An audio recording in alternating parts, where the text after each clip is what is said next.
नमस्कार मित्रों, चंद्रकांता आध्यात्मिक यूट्यूब चैनल पर आपका स्वागत, अभिनंदन, प्रणाम। प्रातः हम चर्चा कर रहे थे कि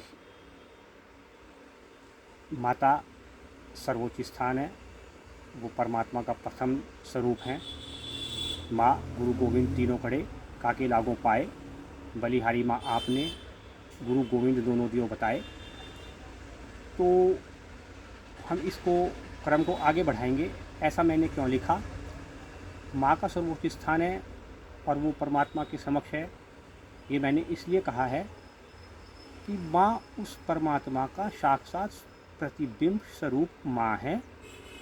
जो बच्चे राजनीति विज्ञान कर रहे हैं, राजनीति विज्ञान में पढ़ते हैं, उसमें 15-16 ऐसे विद्वानों के संग्रह इकट्ठे किए गए हैं जो आपके शब्दों के जाल को बिछाकर, जिन्होंने इसको पूरी व्यवस्था को भ्रमित कर दिया है। सत्य को, सनातन को, धर्म को भ्रमित करने वाले वो शब्द उस पॉलिटिकल साइंस में लिखे गए हैं, उस पॉलिटिकल साइंस की पुस्तक में लिखे गए हैं। 1991 में मैंने MA पॉलिटिकल साइंस से किया और मैंने वो बड़ी ध्यान से, बड़े नीचे तक जाकर, गहराई तक जाकर उन पुस्तकों को पढ़ा। तो उससे निचोड़ ये निकला कि उन्होंने सत्य सनातन धर्म को बेहद क्षति अगर किसी उसमें पहुंचाई है तो वो राजनीति विज्ञान की उन पुस्तकों ने पहुंचाई है, क्योंकि उनके शब्द आपको भ्रमित करते हैं। उनके लिखे गए पुस्तक में लिखे गए शब्दों का प्रबंधन आपको भ्रम से बाहर निकाल देगा। मैं फिर कहता हूँ, उन पुस्तकों में लिखे गए शब्दों का सही प्रबंधन आपको उन पुस्तकों में लिखे गए शब्दों के बंधन से बाहर निकाल देगा। कैसे? आप हर विषय वस्तु पर स्टेप बाय स्टेप बढ़े। जैसे सृष्टि के निर्माता परमात्मा है, सत्य है, मानना या न मानना ये आपका काम है, लेकिन ये परम सत्य है।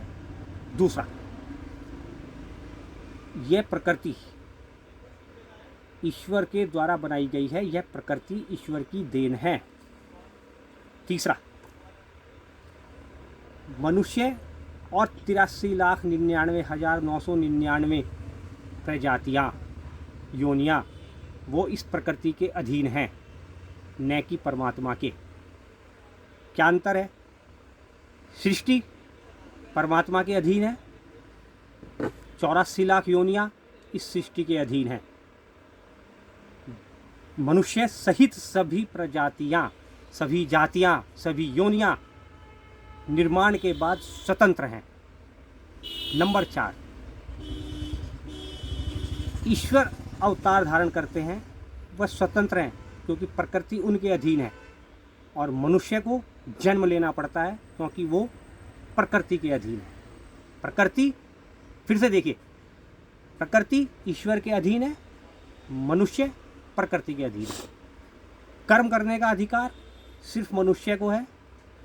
83,99,999 योनियाँ भोग योनियाँ हैं, वो कर्म करती हैं सिर्फ अपने उदर पूर्ति के लिए। मनुष्य कर्म करता है धर्म की स्थापना के लिए। ईश्वर अवतार लेते हैं साधु संतों की रक्षा के लिए। ये चीज़ें आपको स्टेप बाय स्टेप समझनी चाहिए। यह शब्दों का प्रबंधन है। शब्दों का बंधन क्या है? परमात्मा इस जगत के कण कण में विद्यमान है, यह शब्दों का बंधन है। अब शब्दों का प्रबंधन क्या है?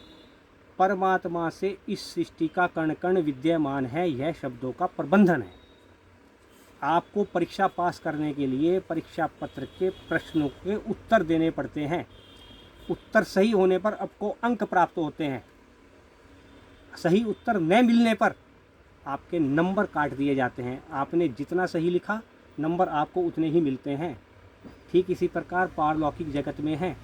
अगर आप स्टेप बाय स्टेप नहीं बढ़ेंगे तो आपके नंबर काट दिए जाएंगे। ये ज्ञान और विज्ञान का एक सिद्धांत है। अगली चर्चा में कुछ देर बात करूँगा।